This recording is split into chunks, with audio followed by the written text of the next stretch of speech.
So guys good evening. आज सबको good evening बोल रही हूँ क्योंकि अभी शाम का वक्त हो रहा है और गुड मॉर्निंग रहता था तभी तो गुड मॉर्निंग बोलूँगी ना। तो काफ़ी दिनों के बाद ये पिंक वाला मैं टॉप जो है वो वेयर की हूँ। मैं सोची कि ये ट्राउज़र पे ना चल जाएगा क्योंकि बहुत पतला है, इससे उतना गर्मी नहीं लगता। हालांकि इसका जो स्लीव है वो थोड़ा बड़ा है बट कोई नहीं, चल जाएगा। तो अभी मैं नहाई हूँ। मम्मी जो है मम्मी चली गई अभी। मम्मी को कुछ अचानक से जो है वो काम नहीं बोल सकते हो आप। एक्चुअली पापा का कॉल आया था तो पापा ने बोला कि मौसा जी उनका तबीयत जो है वो ठीक नहीं है तो उन्हीं को देखने जाना था। तो मम्मी को जब से पता चला 2 दिन से तब से जाने के लिए बोल रही थी बट कोई लेने नहीं आ रहा था या फिर कोई छोड़ने नहीं जा रहा था, इस वजह से मम्मी आज गई है। अब मम्मी चली गई तो घर एकदम पूरा खाली खाली सा लगता है 1-2 दिन। फिर 1-2 दिन बाद नॉर्मल हो जाता है क्योंकि घर में जब कोई नहीं रहता है और कोई अचानक से आता है तो तब भी थोड़ा अजीब लगता है। और फिर जब लोग चले जाते हैं तब तो और ही लगता है। खासकर गर्मी बहुत ज़्यादा हो रही है इसलिए अभी मैं छत पे आ गई हूँ व्लॉग शूट करने के। साड़ी तो मैं यहाँ से सब उठा के ले गई, बस छोटे से और कपड़े हैं कुछ डेली वेयर के, वो यहाँ पे रह गए थे तो मैं सोची कि चलो अब इसको भी लेते जाएंगे, व्लॉग भी शूट कर लेंगे थोड़ा। तो मतलब गर्मी थोड़ा अजीब टाइप का लग रहा है, ना हवा चल रहा है ना बारिश हो रहा है। मौसम हालांकि बारिश वाला किए हुआ है बट बारिश हो नहीं रही है। अभी शाम का वक्त हो गया तो खाना पीना भी अभी बनाना पड़ेगा। मम्मी रहती थी तो उतना काम तो नहीं करती थी मम्मी, लेकिन मम्मी का थोड़ा सा मन जो है यहाँ आने के बाद थोड़ा सा बहल जाता था मेरे साथ टाइम स्पेंड करके। और क्योंकि मैं वहाँ जाती नहीं हूँ, आप लोग देखते ही होंगे मैं मायके बहुत कम जाती हूँ। जब मैं ब्लॉग शूट नहीं करती थी तब भी मैं बहुत कम जाती थी क्योंकि घर जब अपना खुद का हो जाता है और अकेले घर में रहो, सब सारी जिम्मेदारियाँ आपके ऊपर हो तो आप मायके कैसे जा सकते हो। तो यही रीज़न है कि थोड़ा कम जाते हैं, इसलिए मम्मी पापा को यहाँ पे बुला करके थोड़ा सा टाइम स्पेंड कर लेते हैं तो सबको अच्छा लगता है, मम्मी को भी पापा को भी। लेकिन कुछ लोगों को बुरा लगता है मेरे मम्मी पापा के आने से क्योंकि सब लोग कहते हैं ना कि बेटी के घर मम्मी नहीं जाती पापा नहीं जाते, ऐसा सब लोग बोलते हैं जो लोग पुराने ज़माने के होते हैं या फिर ससुराल के कुछ लोग। लेकिन मुझे ऐसा नहीं लगता यार, बेटी नहीं जा सकती है तो माँ बाप क्यों नहीं आ सकते। लड़के के माँ बाप साथ रह सकते हैं तो लड़की के माँ बाप शादी के बाद साथ क्यों नहीं रह सकते। एक तो हम लोग को मायका छोड़ना पड़ता है वो अलग, और जब मायके से कुछ लोग मतलब आ जाते हैं ससुराल में रहने तो उसमें भी कुछ लोगों को प्रॉब्लम होती है कि यार इसकी माँ तो हमेशा आती है, इसके पापा हमेशा आते हैं। ऐसा वही लोग बोलते हैं ना जिनके माँ बाप केयर नहीं करते या फिर जिनके माँ बाप आते नहीं हैं बेटी के ससुराल हालचाल पूछने, वही लोग ज़्यादातर बोलेंगे कि बेटी के घर नहीं जाया जाता है माँ को या फिर पिता को। तो मुझे लगता है कि ऐसा कुछ नियम कानून बनाया नहीं गया है कि बेटी के घर माँ नहीं आ सकती है। अब बेटी नहीं जा सकती है मायके तो माँ तो आ ही सकती है ना।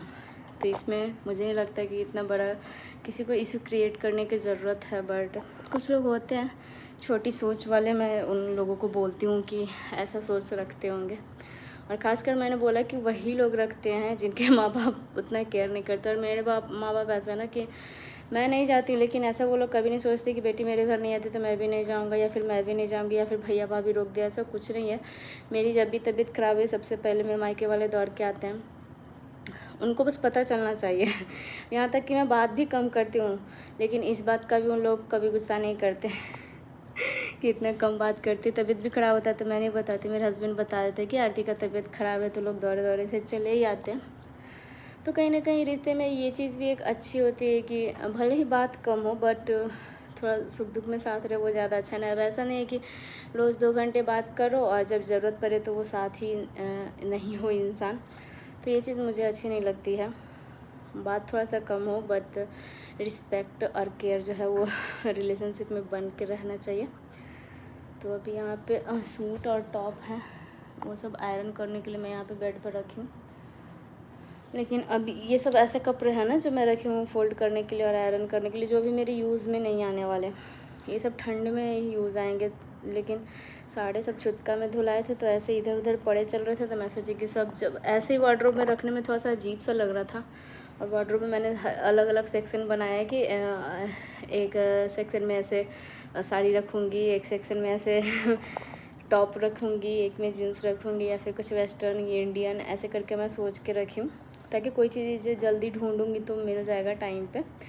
इसलिए मैं आयरन कर के रख रही हूँ ताकि बिना आयरन किए हुए रख दो ना, बट जब काम आता है तो जल्दी जल्दी में क्या होता है ना। एक दिन मेरे साथ ऐसे हुआ, कुछ दिन पहले ही मुझे कहीं जाना था और मुझे वही कुर्ती पहनना था क्योंकि उसके अलावा मुझे कोई और नहीं पहना था। मैं पहले से डिसाइड कर लेती कि मुझे ये चीज़ पहनना है, अगर वो चीज़ फिट नहीं होता है ना तब मैं दूसरा ड्रेस चूज़ करती हूँ।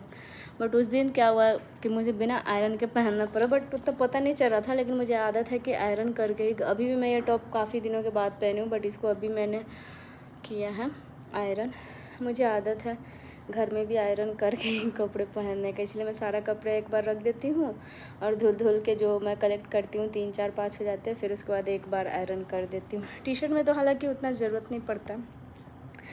तो आप लोग कमेंट बताइएगा कि आप लोगों में से किस किस की माँ आती है आपके ससुराल में। और रहा सवाल कि ससुराल वालों को दिक्कत होने का, तो वो तो 99% होना ही है। ये तो मतलब कहीं बदलेगा ही नहीं, ये सब ज़माना में कभी नहीं बदलेगा कि बेटी के घर अगर माँ आए तो बाकी लोगों को दिक्कत ना हो, ज़रूर होगा। या फिर बहू मायके जाए तो उसमें भी बहुत लोगों को दिक्कत होती है। तो ये सब चीज़ों का टेंशन नहीं लेना है, मस्त रहो, खुश रहो। जिसको बुलाना है बुलाओ, जिसको सोचना है उसको आप सोचने दो, जिसको टेंशन लेना है टेंशन लेने दो। मुझे ना इन सब चीज़ों से उतना फ़र्क नहीं पड़ता। तो यहाँ पे खिड़की ऐसा है ना कि सीन बस दूसरे का घर ही दिखता है, बट मुझे ऐसा घर चाहिए था ना कि खिड़की खोलो तो थोड़ा पहाड़ दिखे, नदी दिखे, ऐसा वाला सीन चाहिए था। लेकिन यहाँ खिड़की से पर्दा हटा तो मोहल्ले वाले दिखते हैं। तो थोड़ा अजीब सा ही लगता है। तो अभी क्या हुआ कि कल नॉनवेज खाए थे और रात में ही नहा लिए थे, और खाते पीते कुछ नहीं खाए, मतलब एक दो छोटा सा टुकड़ा खाते हैं, मतलब ऐसे ही बस नाम मात्र के लिए खाते हैं। बस कहते हैं ना कि शौक होता है, तो बस थोड़ा सा खाते हैं और उससे ज़्यादा उसका सफाई करने में मुझे टाइम लग जाता है। तो मम्मी बोलती इतना सा खाती क्यों है तुम कि पूरा घर रात को पोछना पड़ जाए, पूरा किचन धुलना पड़ जाए, जबकि वो अलग किचन है फिर भी उसको रात को ही धोएंगे, फिर भी रात को ही नहाएंगे ऐसा। तो मम्मी बोलती तुम छोड़ दो खाना ही, इससे अच्छा है। तो रेसिपी में पूरा नहीं डाल पाई थी क्योंकि क्या हुआ था ना कि जब जैसे मतलब रेसिपी कंप्लीट होने वाला था, मेरा चिकन बनने वाला था, हस्बैंड को बोला जल्दी दो मुझे भूख लगा। तो वो भी कुछ खास नहीं खाते, आप लोग को हर ब्लॉग में हम बताते कि हम लोग ऐसा कुछ नहीं है कि नॉनवेज के लिए एकदम पूरा अंदर से मतलब कि नहीं मुझे चाहिए ऐसा कुछ नहीं है। 1-2 मंथ हो जाता है तो ऐसा हम लोग कभी कभी थोड़ा सा बना लेते हैं कि चलो भाई, मन को कभी मारना नहीं चाहिए, जितना खाना है उतना ही खाया जाए, जो इच्छा करे। लेकिन हम लोग सबसे ज़्यादा वेजिटेरियन ही खाते हैं, कहीं भी ऐसा नहीं कि रेस्टोरेंट में भी जाओ तो नहीं चिकन बिरयानी चाहिए, ज़्यादातर हम लोग वेजिटेरियन ही कोई भी चीज़ ऑर्डर करते हैं। तो अभी फ़िलहाल इस ब्लॉग को यहीं पे रहने देते हैं। और मम्मी चली गई है तो अभी समझ नहीं आ रहा, मम्मी रहती है तब भी कुछ समझ में नहीं आती कि क्या करे, बैठ के बस गप ही मारते रह जाते। मम्मी चली जाती है तो अभी लग रहा है घर पूरा अजीब सा एकदम खाली खाली सा देख रहे, एकदम लग रहा है कोई है नहीं, मैं बस अकेले बक बक किए जा रही हूँ अकेले घर में। तो 1-2 दिन अभी ऐसा लगेगा, बट कोई नहीं। फिर मैं क्या करती हूँ ना कि काम में भूल जाती हूँ, इसलिए मुझे कोई भी चीज़ याद नहीं आता, कोई भी दुख होता है ना मैं भूल जाती हूँ इसलिए जल्दी, क्योंकि काम इस घर में जब से आए इस घर को शिफ्ट करने का जो मतलब क्या करें, इतना सर पे चढ़ाए रखे हैं ना बोझ कि कब ये मेरा घर अच्छे से सेट होगा जैसे मैं चाहती हूँ, कब ये चीज़ खरीदेंगे हम लोग, कब डाइनिंग टेबल आएगा, कब नया फ्रिज आएगा। मतलब एक चीज़ सोच के ना टाइम इतना मैं वेस्ट कर देती हूँ ना कि ना ही उसके चक्कर में मैं कोई रील बना पाती हूँ और ना ही कोई अच्छे से ब्लॉग शूट कर पाती हूँ। तो चलिए कोई नहीं, होता रहता है। ये लो अभी लाइन भी गया, बत्ती गुल इतनी गर्मी में भाई। तो फिलहाल अभी इस व्लॉग को यहीं पे रहने देते हैं, अब देखते हैं मम्मी दोबारा कब आती है। ऐसे तो अब सारे फेस्टिवल आ रहे हैं, तो भाभी भी घर पे अकेली रहती है, तो शायद मम्मी सारे फेस्टिवल के बाद ही आ पाए। तो मैं भी कुछ ज़्यादा फोर्स नहीं करती, मैं सारे फेस्टिवल जितने भी तीज त्यौहार जो भी होते हैं, पहले मैं मायके में ज़्यादातर करती थी, ज़्यादातर का लगभग सारे फेस्टिवल मेरा वहीं पे जाता था। होली हो या फिर दिवाली में मैं बस रहती थी यहाँ पे, क्योंकि दिवाली में हर बहुओं को अपने घर पे रहना चाहिए, अपने घर में पूजा पाठ करना चाहिए, तो इसलिए मैं नहीं जाती थी। हालांकि एक दिवाली में मैं रही थी क्योंकि सेकंड बेबी मेरे साथ थी, तो मैं वहीं पे गई हुई थी डिलीवरी के बाद, क्योंकि बाबू बहुत छोटी थी तब मैं गई थी। उसके बाद से दिवाली में मैं ज़्यादातर ससुराल रहती, लेकिन उसके अलावा जितने भी त्यौहार आते थे मैं मायके नहीं रहती थी, मतलब मायके ही रहती थी। लेकिन अब नहीं रहती हूँ, लगभग 2 या 3 साल से मैं सारे फेस्टिवल ससुराल में ही सेलिब्रेट करती हूँ, चाहे कोई भी हो। अकेले ही सारे फेस्टिवल कर लेती हूँ, तीज त्यौहार में बस अंदर घर के, घर से बाहर कोई आने जाना उतना नहीं है।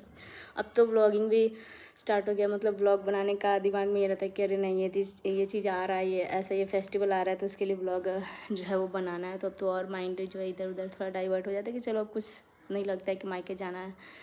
हालांकि सब लोग बोलते हैं, मम्मी भाभी बोलती है कि वहाँ अकेले क्या कर रही है, यहीं पे आजा, पास में ही मायके, फिर भी अकेले क्यों कर रही हो तीज वगैरह। तो मुझे लगता है कि अपने घर में पूजा पाठ ज़्यादा सही होता है, इसलिए मैं सारा चीज़ यहीं पे करती हूँ। अभी आईब्रो वगैरह बनवाना है, बट मैं सोच रही हूँ कि अभी नहीं बनवाऊँ, लेकिन जन्माष्टमी आ रहा है, बट फिर भी मैं सोच रही हूँ कि नहीं बनवाऊँ। सोच रही हूँ थोड़ा अच्छा सा बढ़ जाए थोड़ा और, तो अच्छा शेप में आ जाएगा, तब जाके बनवाऊँगी। अभी जन्माष्टमी का भी मेरे को तैयारी करना है सब चीज़, क्या करूँ कैसे करूँ कुछ समझ में ही नहीं आ रहा। हर बार तो मैं मंदिर चली जाती थी अपने आश्रम में, बट इस बार मैं नहीं जा रही हूँ, समझ नहीं आ रहा कि कैसे करूँ, क्योंकि मुझे जन्माष्टमी ना एकदम धूमधाम से करना पसंद है। तो हर बार मैं मंदिर चली जाती थी, बट इस बार मंदिर नहीं जाऊँगी, घर पे ही कुछ सोच के रखी हूँ, कुछ अलग सा यूनिक सा, ताकि अच्छे से ब्लॉग भी बन पाए। तो अभी चलिए इस ब्लॉग को यहीं पर रहने देते हैं। आई होप कि आप लोग को ब्लॉग अच्छा लगा। जो लोग मेरे चैनल पर नए हैं प्लीज़ मेरे चैनल को सब्सक्राइब कर दीजिएगा, क्योंकि आप लोगों की सपोर्ट की मुझे बहुत ज़रूरत है। और अभी मैं घूम घूम के ब्लॉगिंग कर रही हूँ, तो इसमें भी कुछ लोग कमेंट कर ही देते हैं कि दीदी आप ऐसे मतलब घूम घूम के मत ब्लॉगिंग किया करो। तो मुझे लगता है कि एक जगह बैठ के थोड़ा सा अजीब सा लगता है ऐसे फुल टाइम बात करना ब्लॉगिंग में। मुझे लगता है घूम घूम के बात करना थोड़ा ज़्यादा अच्छा रहता है, मेरा भी मन लग जाता है ऐसे, क्योंकि मैं पूरा दिन ऐसे बैठ के ही तो काम करती हूँ। तो कोई नहीं, चलिए बाय बाय, मिलते हैं नेक्स्ट ब्लॉग में आप सभी को।